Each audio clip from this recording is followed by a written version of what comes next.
In today's modern working environment, flexibility has become more important than ever, especially from a leadership perspective. This is what we're talking about in today's episode of the award-winning Happier at Work podcast, the career and culture podcast for people first leaders. I'm your host, Aoife O'Brien. I'm a career and culture strategist for commercial leaders and teams. And I'm joined by Kevin Eikenberry to discuss insights from his book all about flexible leadership.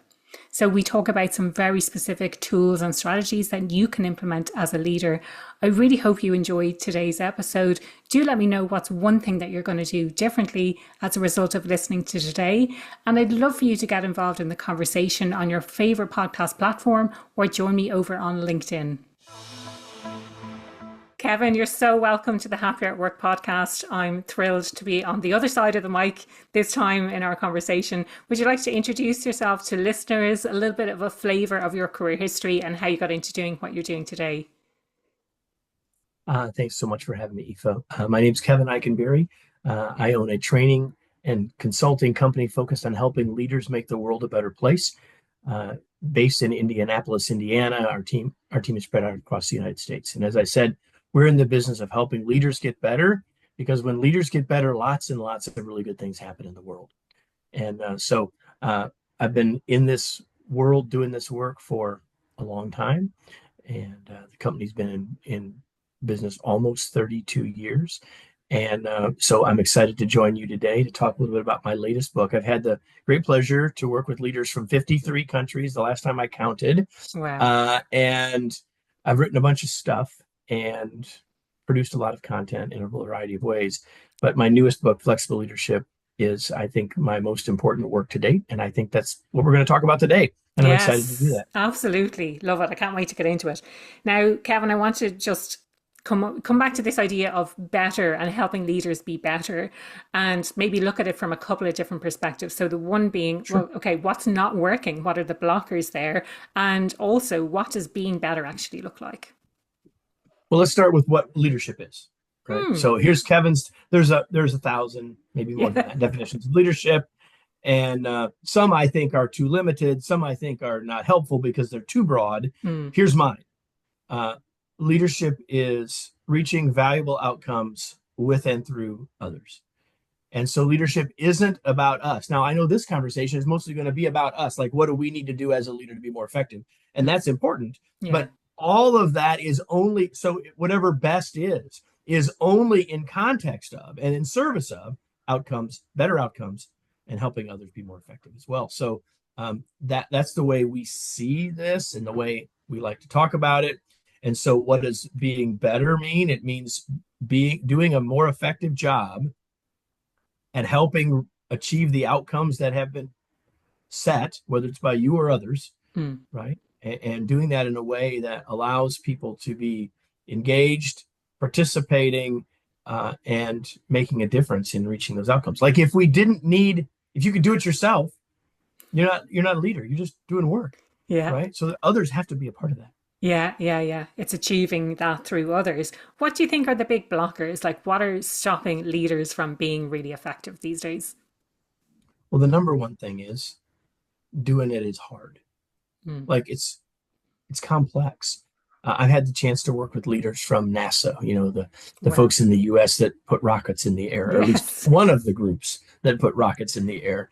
And when I have worked with leaders there, they've come up through the organization, right? They did work and now they were leading work. And so that means that some of these people are literally, Aoife, rocket scientists. Yes. Yeah. And if you ask them which is harder, building rockets, designing rockets, or leading people, guess what they say? I can imagine. I'm laughing here for anyone Yeah, who's not they watching say on leading video. people. And I don't know about you, but when I think about like really smart people in the world, I think like brain surgeons, rocket scientists, and if they're saying, well, yeah, but leading people's harder, Yeah. then that should give us a clue. I mean, listen, we are leading human beings, which means we are leading incredibly complex folks Mm. and lots of them all at once. And Mm. so that means the human beings who are amazing and wonderful and fantastic and unpredictable and messy, and it's hard. Yeah. Right. And leadership is a business. We're in the business of influence, which means we don't really have control. All we have control of is ourselves. Mm. And so that means if leadership is about outcomes and others, both of those are things that we can only influence. So our job is, how do we have greater or more effective influence in both of those areas? And that means it's really hard. So I think the single biggest reason, barrier, is that it's hard. Mm-hmm. And I think that too many people either are unaware of how hard it is, Yeah. or they have gotten complacent because they've had some level of, not failure, or they think that it's beyond them.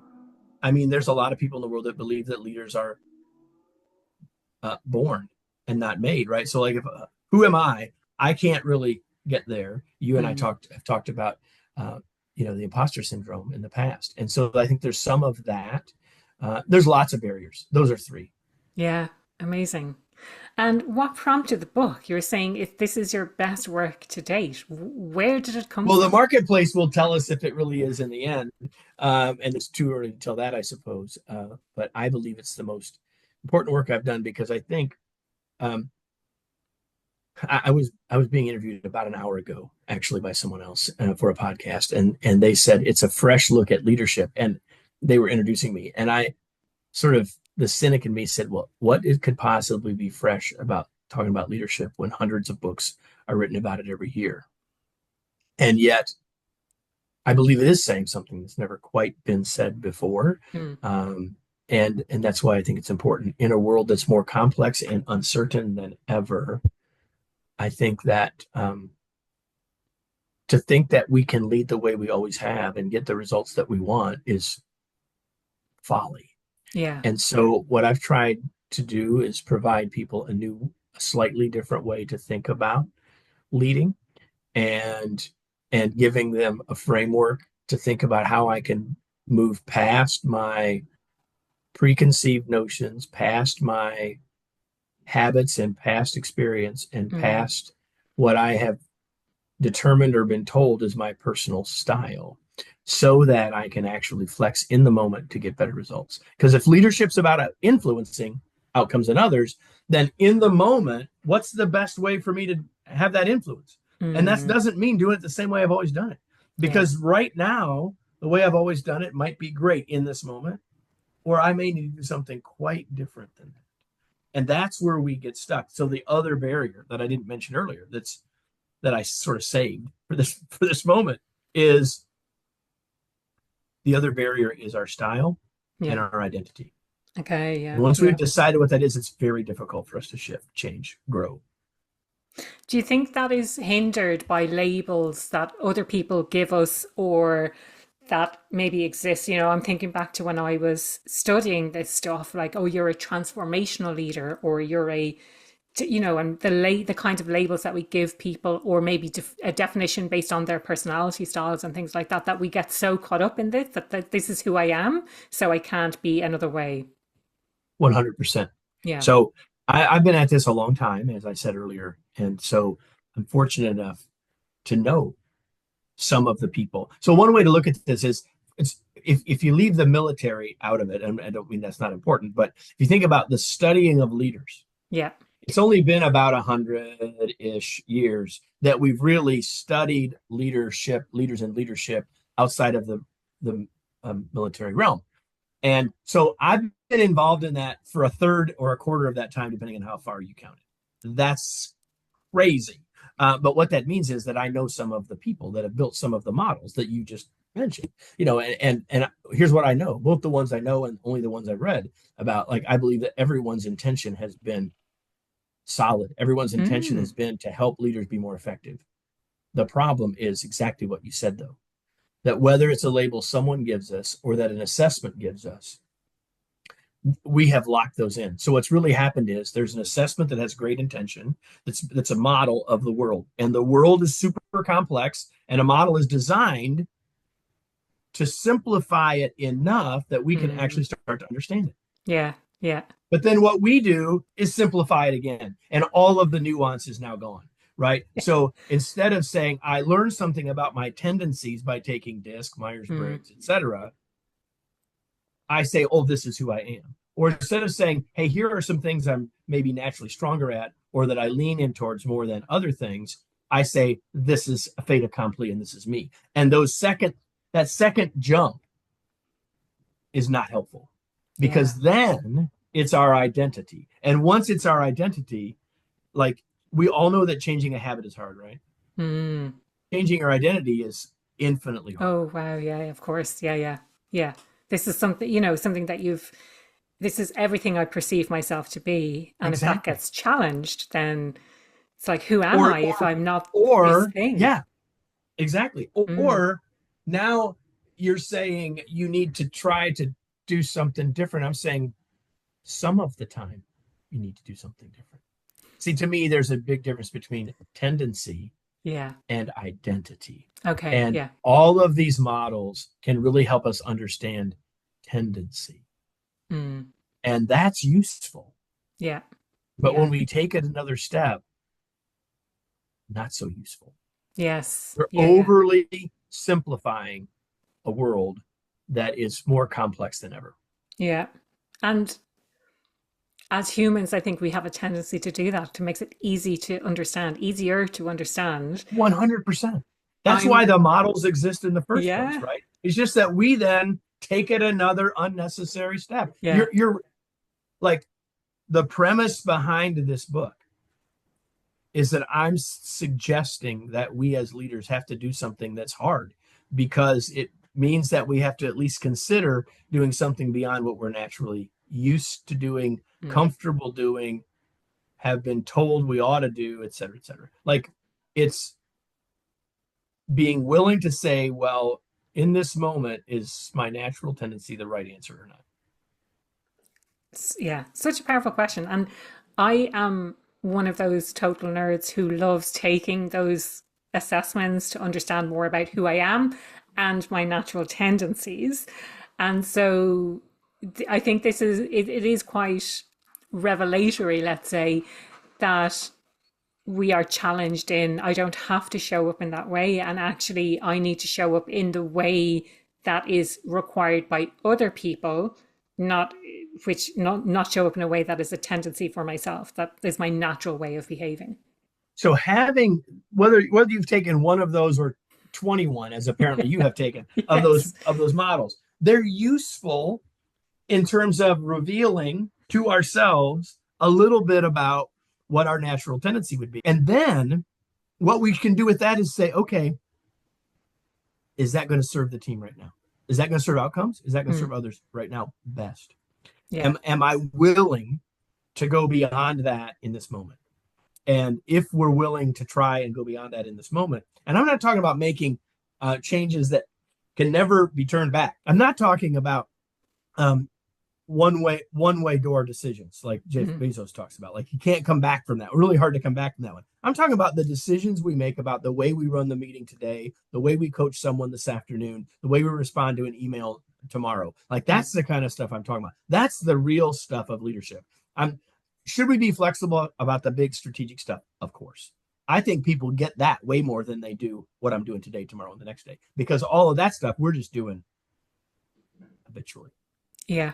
No, what the other thing that I love what you're talking about is it's the in the moment. It's what do I need right now, which I think we're so exactly as you alluded to, we're so used to thinking bigger picture and like this is a huge decision I need to make versus how we show up on a day-to-day basis, how we interact one-on-one, how we run the team meeting, as you say.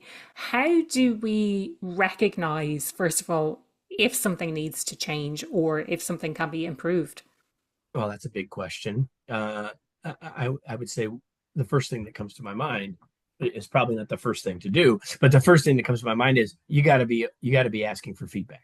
Mm, You got to be asking your team to tell you what's working and what's not. Like yeah. I think that my team would all tell you if you were to interview them rather than me, which might be far more revealing than talking to Kevin.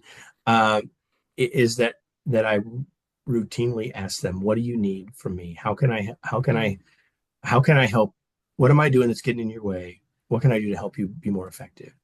So, um, asking for feedback from others, because we all have blind spots.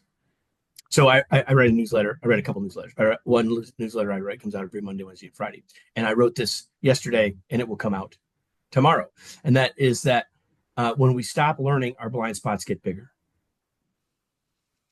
That when we stop learning, our blind spots get bigger. And so, what if we want to remove blind spots, which means becoming aware of them? One of the things we've got to do is ask for feedback. We've got to say, "What am I not? Tell me what I'm not seeing." Because like everyone's operating based on in a way that makes sense based on how they see the world. Yeah. So if we can see new things, then we can make new choices. And this whole point about flexible leadership is I'm trying to help people see the world differently. So then they will naturally say, I need to think about it. I may need to make different choices because now I see the world in a new, expanded, and maybe more accurate way. Yeah. I'm 100% behind you on growing in awareness and seeking out feedback. I think sometimes as leaders we feel very challenged to ask for feedback, probably because it will challenge how we're seeing things, how we're thinking about things. It's not just Any leaders, words of it's wisdom? humans, right? Everyone. That it sends a shiver down your spine. If someone says to you proactively, I have some feedback, or I need to talk to you at the end of the day, the immediate thought is this is going to be something bad. Uh-oh. Any, Yeah. any, Like I often oh, will joke with I'm in people. If trouble. you if you don't believe people have baggage about the word feedback, tell them you'll give on Friday, tell them you'll give them feedback on Monday. Oh, yeah, yeah, yeah. And everyone laughs. I said, yeah, but don't do that because it's going to ruin that person's weekend. Because that word triggers for us, uh-oh, Yeah, right? It just does. Lots of reasons why that's the case, but it is the case. And so yeah, um, there's all sorts of power in us asking for feedback as a leader. And one of it is so that we can get better and understand yeah, and all that stuff. But there's a couple other things going on here. One is that it's a trust building moment. yeah, Simply asking, even if you don't get any, signifies to them that you're open to it. Now, if you keep asking and you never get it, guess what that may tell you? That there isn't as much trust as you wish. yeah. Because if you keep asking and never get any, then guess what? It doesn't mean they don't have any. It just means they're choosing not to share it. Um, and the third thing that it does is it models for them. Like if you ask for feedback and then receive it graciously and thankfully, whatever it is, you're modeling for them what you hope that they will do Yeah, subconsciously, right? And our action speaks louder than our words. So it's one thing to say, I want you to receive this feedback. It's another thing for them to have seen you receiving feedback, even if it's hard to hear. love it. And for those people who are listening today who haven't necessarily taken that step, they maybe have their head in the sand, they're afraid to ask for feedback in case they get something they didn't really want to hear. Any words of wisdom of taking that first step? Don't ask for it if you aren't going to accept it. Now, that's different. There's a difference between accepting it and applying it. Yes. Because you can get feedback from one person in one moment, and that's a data point. That doesn't mean you have to apply every single thing you get. But if you've heard it 16 times, you probably ought to think about applying it, right? But I think that, like I always tell leaders, well, always is a long time. I often tell leaders, don't ask a question you already have the answer for. Okay, yeah, yeah. And so if you don't earnestly want the feedback, if you don't want to know what they think or what they see, don't ask. But assuming that you do, just ask and say why you're asking. Yeah. Hey, I really, you know what? I want to be a better leader for you. I want to be a better leader for this team. So if all that's true, and they say, and so, I know there are things I don't see. I know there are things I see, but I don't see all of the implications of. Like, tell me what I need to know. Tell me what I'm doing unintentionally. It's not helpful. Tell me what I'm doing that's embarrassing. Like, whatever. You don't just ask all those questions at once, but like, give people your intention and then ask, and the odds of it feeling safer to them to respond goes up. Brilliant. I love that.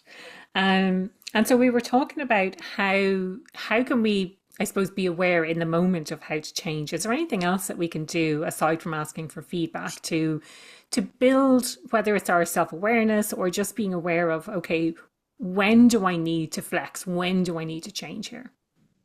Yeah, I'm going to answer two parts. I'm going to go back to the first part first. I know that feels like a similar question, but I think there's two things here. The first thing is, number one, be aware that chances are you need to get better. Like, Okay. if let's just be honest with yourself and say, There's always room for improvement. Is that I kind could of, be better. yeah.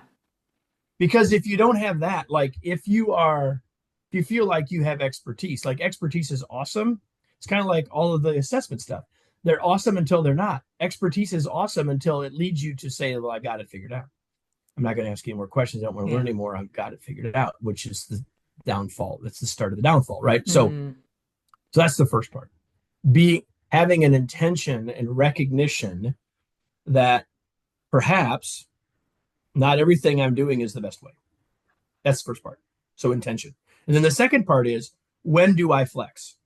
Right? Like, when do I flex? Yeah. So in the book, we talk about that the flexible leadership approach is intention plus context plus flexors. So we've talked a little bit about context, but context basically is what's actually happening here. And in the book, we go into a good bit more detail about this. But fundamentally, what's the situation here? And what does the situation tell me that might lead me to do something different? Right? And the simplest way to think about this is, if someone asked you a question or you're thinking about a decision yourself and you say to yourself or you say to the other person, it depends. That's a trigger to say, well, then we need to discuss or describe or think about what it depends on, because that's context. Yeah. Now it's saying, okay, it depends on what? Well, it could, there's this thing and there's this part, and there's this part, and there's this part, and there's 6 things here. And what choices could I make? What decisions could I make that would have the best chance of having impact on more of those things? Because I don't even know which one is the biggest one, which one's the most important one, but are there things I could do, which might be quite different than my natural habit, that gives us the best chance of influencing one or more of those eventualities, which we might not even be able to figure out which one it's going to actually be or how relative important each of them are. So we've all done that. It depends. What does it depend on? That's context. And then flex consciously now, because it's not automatic, right? And about, what do I do next? Now, it may be the thing you're naturally good at, that you're comfortable with. Awesome. So being flexible doesn't mean always doing it different than your natural habit. Yeah. Doing what makes the most sense in the moment. And you talked about having flexors. So what are some of those flexors? So coming back to this, number 1 is context. Number 2 is that the knowing when. And then the number 3 is, well, what can I actually do? So flexors are, so here's the idea of a flexor. And by the way, the word flexor is the only real use in the world is around our muscles until now. Right. So I've created this new version of this word flexor, which is the idea that, well, let's just go back to change for a second. So I've worked with thousands of leaders and asked in exercise of this question, like, what are the biggest mistakes that leaders make when they take over a team? When they're either a brand new leader for the first time or they're with a new team. What are the mistakes that they make? And there's this long list of mistakes that most of us have made or we've seen. And one of the mistakes that I hear is they make too much change too fast. Yes. And one of the mistakes I hear is they never change anything. Okay.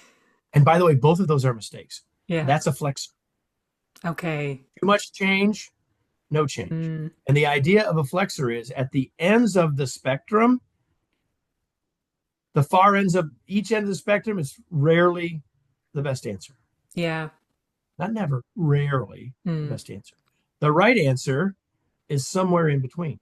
Now, all of us tend to be on this flexor, or many others. In the book, we talk about 19, and that's really not as important as this concept that I'm sharing with you. Is that most of us, so point number 1 is there is truth in both, and there's problems at the extremes. Problems at the extremes, truth in both. There are times when more change is needed. There are times when less change is needed, right?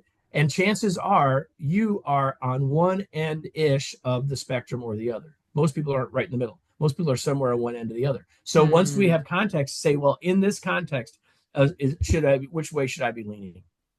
Should I be leaning toward more change or not? Now, that might not be the flexor in this particular moment, but that's the idea. Like, if the situation is more complex, or if the situation is, if there's lots of other change going on right now, maybe right now doesn't mean more change.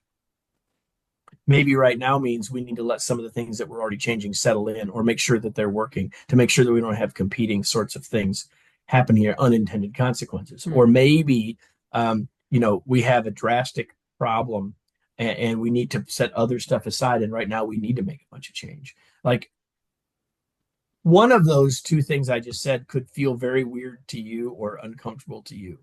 Yeah. Whatever your But what's natural the right word for us tendency right to come in as a Exactly. new leader, for example, in a new leader in an existing team, and have a tendency to want to overhaul everything to bring it into your systems or your way of doing things.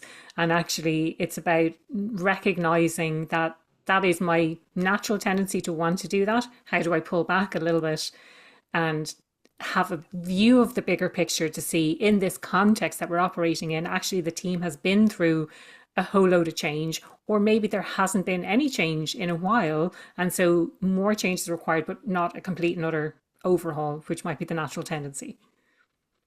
Agreed. Brilliant. Love it. And in terms of the book, then, what other kinds of things do you talk about when it comes to flexible leadership? I think the other big overarching thing I'll say two things. One is that the book is written around this constraint, or this construct, which is that mindset leads to skill set, leads to habit set. And so if we don't get the mindset, which is where we spent the first part of this conversation, Aoife, if we don't get the mindset to match the skills, then it doesn't matter. I mean, someone Yeah. can intellectually understand the skills. I'm not going to do them if it doesn't make sense to them based on Yeah. how they see the world. Mindset has to match skill set. Um, and yet all of us have been to lots of training, and read lots of books, and really loved the stuff we read, and want to make change, listen to podcasts, really love, got a new skill, but there's a difference between knowing it and doing it. So the Yeah. book talks about mindset, skill set, and then habit set, making the shift in real time to being more flexible in the moment when we need to be. Yeah. So that's the one thing. The other thing I would say is that we really, the last word in the subtitle of the book is the word confidence. And I really hope that what people get from the book is a framework and an approach that can help them be more confident. Not more confident, not in terms of being more certain. Like, we're not going to be able to take the uncertainty out, but be able to be more confident to navigate through the uncertainty with our team. Yeah. And I think that the ideas that I share in the book help people do that. Brilliant. Coming back to this idea of mindset and like how you see the world, and making the shift between knowing what you know or your perception and actually doing it and applying it. Like, that's something I talk about quite often, because it's one thing, and I do this myself, it's one thing to read a book and be like, I feel so inspired by that. And it's another thing completely to apply what you've learned to what you do on a day-to-day basis. Any thoughts on how do we make the leap to knowing the skills and then later embedding that as our habits or our behavior? Yeah, well, there's tons of great research that's been done in the last 30 years about habit formation and habit deconstruction and all that stuff. Whether it's Clear Habits or Atomic Habits, or two of the real popular books that have helped to popularize some of that great science. So I think there's some of that, but I would say in that context, here's what I would say right now is start small, Yes. right? Yeah. Even in a 30-minute podcast, or maybe like 6 things that you say, oh, I want to do that, I want to do that, I want that. And as you know, if at the end of the conversation when you were on my show, I ended with this question: now what? Yes. And that's the question that you need to ask yourself after you Yeah. finish the book, after you listen to the podcast, is, okay, what's the one or two things? Where am I going to start? Yeah, there might be 31 things. Awesome. And I can't do 31 things. Can't do 7 things. When someone says to me, I have 7 goals, say, you got 7, you got none. Yeah. right? I mean, I'm not saying you don't have seven things you want to get, but like one, two, three, not much, no more than that. Like, what am Yeah. I really trying to do right now? What's the one thing from this conversation, the one thing from the book, the one thing from the workshop that I'm going to start with? And Mm. then how am I going to trigger myself around that? So in this conversation, I would say the next time you say or think, it depends, stop and consider what it depends on before you make your next step and be willing to consider doing something other than your natural tendency. Mm. Yeah, yeah. I going back to this idea of starting small, that's something I share at the end of every podcast episode is what's one just one thing that you'll do differently because my natural tendency is to want to do everything. Like I've learned these six new things or I've learned these 31 new things and I want to do them all. I want to, I might need to find another system to delay some of the other things, but like what are the most important one, two, or three things that I need to do straight away? The other thing that I loved about what you said, Kevin, is the idea of a trigger. So, what is that trigger for me? How am I going to become aware that this is a moment where I can use this new skill? And I think that awareness is key and probably something I haven't really talked about before. But I love that as an insight. So if I say the word it depends, or if I'm new here and my tendency is this, and I have an inclination to want to do this, of like just pause for a minute and think about well, what really needs to happen here. I love the idea of just identifying in advance what a trigger might be. And I often think about, well, if I'm starting on something, what's going to be a blocker for this? But I think a trigger is almost the opposite because it's a positive intention of when I see this happening, here's an action I need to take based on something that I've learned. 100%. Agree with you 100%. Brilliant. And this idea then of confidence, obviously, we spoke on your show about imposter syndrome. I love this idea of it's not about having certainty and you don't have to be certain to show up with confidence. You can still lead in uncertainty, but it's really about being able to navigate that and feeling confident despite not having all the answers. We did have a lady on the show previously talking about her book all about uncertainty, and sometimes uncertainty again we can use it as a flex, we can use it to our advantage.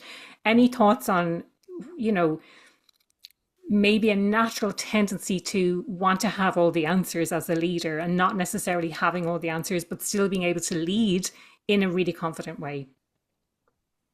So many of us have come into a role of leadership thinking we're supposed to have all the answers, Mm, right? In fact, many of us got promoted because we had an awful darn yes. lot of good answers, Yeah. right? And many of us were good in school, which where the game was to know what the right answer was, Mm, right? And a lot of the stuff in school there were right answers for. Two yeah. plus two equals. Four. And a lot of the technical expertise that we had in the workplace, there were right answers Yeah. or closer to, or a narrow range of right answers. And then we become leaders where the world is much less either or and much more both and.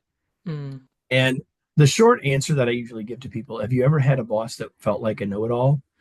And people will nod their head and said, is that who you really want to follow? So just remember, if in the simplest, flippantest way, that would be my answer. If you feel like you need to have all the answers, think about the leader you had that seemed like they acted like they had them. Mm. Is that who you wanted to follow? And Yeah. and listen, the world is too complex for us to have all the answers. Yeah. And that doesn't mean that we can't have a lot of expertise. That doesn't mean we can't have a lot of experience that's valuable. It doesn't mean any of that. It just means that there's almost always more to it. And so uh, I believe that at some level, the more the more we think we know, the more we need to realize that there's a bunch we don't know. Yeah. And if we can keep that in mind, I think we have a chance of overcoming what is a very natural tendency to Mm. feel like, and it's often a weight. Like I had this weight on my shoulders that I'm supposed to have the answers. Yeah. So we answer because we think we're supposed to. We think that's what's expected. And I would say, think again. Mm. Leading is about reaching valuable outcomes with and through others. And doing all of that is more than you can do alone, Yeah. right? You I have think, responsibility, but not all of the responsibilities. mm, yeah. I like how you've put that. And I think so often we feel the pressure to have all the answers. We feel like that is our responsibility, is to have all the answers. One of the approaches that I like to take is the coaching approach, so asking questions. So if you don't know the answer to something, you can deflect it with an answer and have people figure things out for themselves as well. So you're like, I don't know the answer to this, but here's either how you can find out or coach them through to find the answer for themselves as well. Yep, I agree 100%. We've covered so many different aspects of the book, Kevin. Is there anything else that you'd like to share before we wrap things up?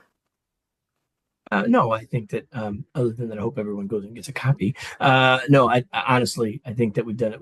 We've talked about a lot of the key ideas in the book, and hopefully everyone found it useful, Yeah. and you found at least one thing that you will go take action on. Brilliant. I love it. I definitely have from our conversation. So, and we'll be sure to put a link to the show notes as well so that people can grab a link or grab a copy through the link in the show notes as well. Kevin, the question I ask everyone who comes on the podcast: what does being happier at work mean to you? Choosing, choosing. Um, we are human beings, and and maybe the biggest thing that separates us from the other animals is our power of choice. Hmm.